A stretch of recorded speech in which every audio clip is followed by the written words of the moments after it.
بسم اللہ الرحمن الرحیم۔ السلام علیکم۔ یہودی کون ہیں اور یہ بنی اسرائیل کون ہیں؟ یہ کہاں سے آئے تھے؟ یہ کس کی نسل سے ہیں؟ آج ہم ان سب کے بارے میں جاننے کی کوشش کریں گے۔ سب سے پہلے ہم قرآن کی روح سے دیکھتے ہیں کہ قرآن میں سورہ بقرہ میں شروع کی آیتوں میں ہی فرمایا گیا ہے یا بنی اسرائیل، یعنی یعقوب کے بیٹوں، اور اسرائیل حضرت یعقوب علیہ السلام کا لقب تھا۔ عبرانی زبان میں اسرا قیدی کو اور ایل اللہ کو کہتے ہیں، یعنی عبرانی میں اسرائیل کا مطلب اللہ کا قیدی، اور عربی میں اگر اس کو ترجمہ کیا جائے تو عبداللہ یعنی اللہ کا بندہ، اللہ کا قیدی، اللہ کا بندہ یعنی حضرت یعقوب علیہ السلام۔ حضرت یعقوب علیہ السلام جو کہ حضرت اسحاق علیہ السلام کے بیٹے تھے اور حضرت ابراہیم علیہ السلام کے پوتے تھے۔ حضرت یعقوب علیہ السلام کی 4 بیویاں تھیں، پہلی 3 بیویوں سے 10 بیٹے تھے، اور آخری یعنی چوتھی بیوی سے ان کے 2 بیٹے حضرت یوسف علیہ السلام اور بنیامین تھے۔ بنیامین کی پیدائش کے وقت ان کی ماں کا انتقال ہو گیا تھا، تو یہ دونوں بچے اپنی باپ کے انتہائی قریب تھے اور باپ کی زیر شفقت ہی پرورش پا رہے تھے۔ یعقوب علیہ السلام کے 12 بیٹوں سے جو نسل چلی ہے وہ بنی اسرائیل کہلاتی ہے، اور یہی لوگ آگے چل کر یہودی کہلائے یا یہودی بنے۔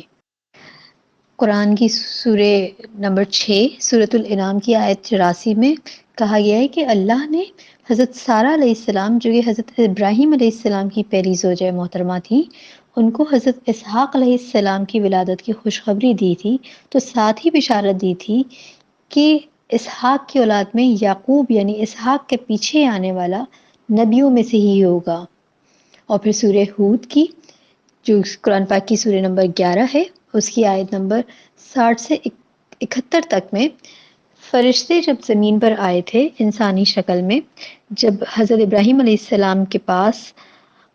اور حضرت ابراہیم علیہ السلام کے بجائے حضرت سارہ علیہ السلام کو خوشخبری اس لیے سنائی تھی کہ ان سے پہلے حضرت ابراہیم علیہ السلام کی دوسری زوجہ محترمہ حضرت ہاجرہ علیہ السلام کے ہاں حضرت اسماعیل علیہ السلام کی ولادت ہو چکی تھی۔ اسی وجہ سے حضرت سارہ علیہ السلام بہت غمزدہ اور ملول رہتی تھیں، تو ان کے غم کو دور کرنے کے لیے انہیں ڈائریکٹلی بشارت دی گئی تھی کہ ان کے ہاں انتہائی جلیل القدر بیٹا اسحاق پیدا ہوگا، نہ صرف بیٹا بلکہ اس کے بعد اس کا بیٹا یعقوب علیہ السلام بھی عالی شان اور جلیل القدر انبیاء میں سے ہوگا۔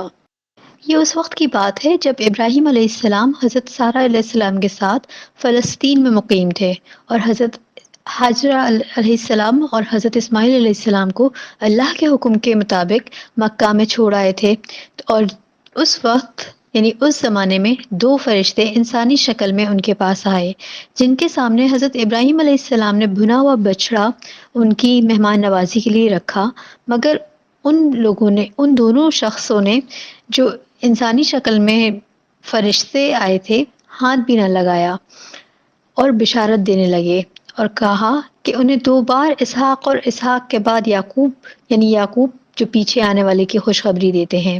حضرت سارہ علیہ السلام جو پاس ہی کھڑی تھی کہنے لگی، اس حالت میں جب میں بوڑھی ہو چکی ہوں اور خود میرے خاوند ابراہیم علیہ السلام بڑھاپے کی دہلیز پر کھڑے ہیں، تو یہ تو نہایت عجیب بات ہے۔ فرشتوں نے کہا، آپ اللہ کے حکم پہ تعجب کر رہی ہیں؟ آپ کے مقدس گھرانے پہ اللہ کی برکتیں اور رحمتیں ہیں۔ بعض روایتوں کے مطابق کچھ یہودیوں نے رسول اللہ صلی اللہ علیہ وسلم سے مکے میں آ کے پوچھا تھا کہ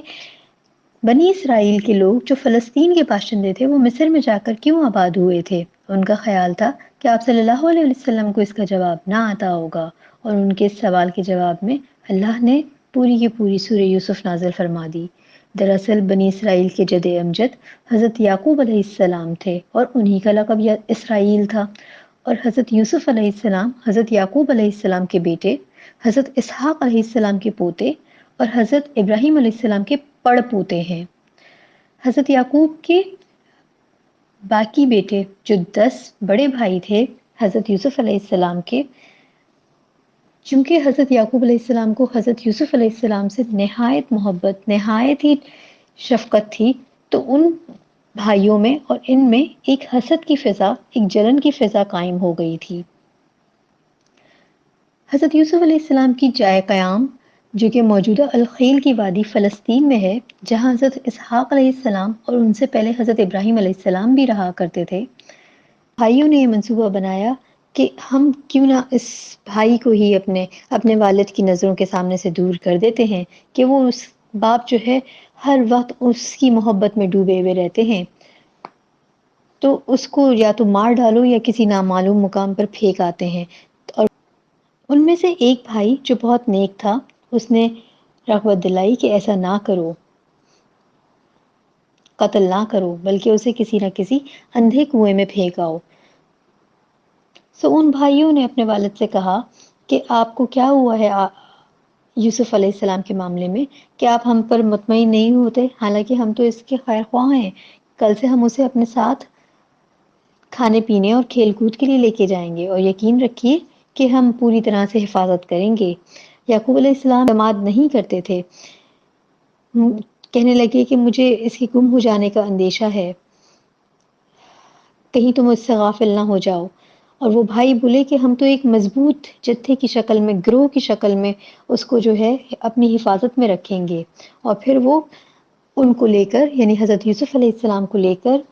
جنگل کی طرف چلے گئے اور ان کو ایک اندھے کنویں میں ڈال دیا۔ جب وہ بھائی ان کو لے کے جنگل میں گئے تو شام کے وقت روتے ہوئے اپنے والد کے پاس آ کر جھوٹی داستان سنائی، اور ان کا کرتا جو ہے وہ خون میں ڈبو کر لیا ہے کہ ایک بھیڑیا اس کو کھا گیا۔ اور والد نے کہا کہ یہ حقیقت نہیں ہے، بلکہ تمہارے دلوں میں اپنی طرف سے ایک بات آ گئی ہے، اور اب تو میرے لیے صرف صبر ہی کرنا ہے۔ جس کنویں میں حضرت یوسف علیہ السلام کو ڈالا گیا تھا، اس کنویں کے پاس ایک قافلہ آیا، اور قافلے کے لوگوں نے جب کنویں میں پانی نکالنے کے لیے ڈول ڈالا تو وہاں حضرت یوسف کو دیکھ کر پکار اٹھے کہ خوشخبری ہے، اس میں سے تو ایک لڑکا نکلا ہے۔ قافلے والوں نے جو کہ تجارت کا مال لے کر جا رہے تھے، مال میں چھپا لیا کہ وہ جیسے کہ حضرت یوسف علیہ السلام کو بیچنا چاہتے ہوں۔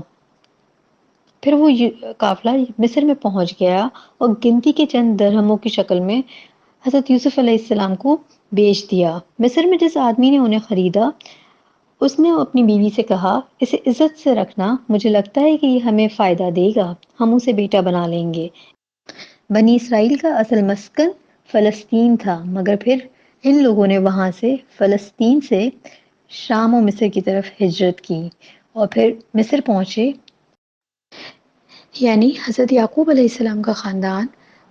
فلسطین سے ہجرت کر کے مصر پہنچا اور مصر میں آباد ہو گیا، اور وہیں سے ان کی پھر نسل چلی۔ باقی آئندہ۔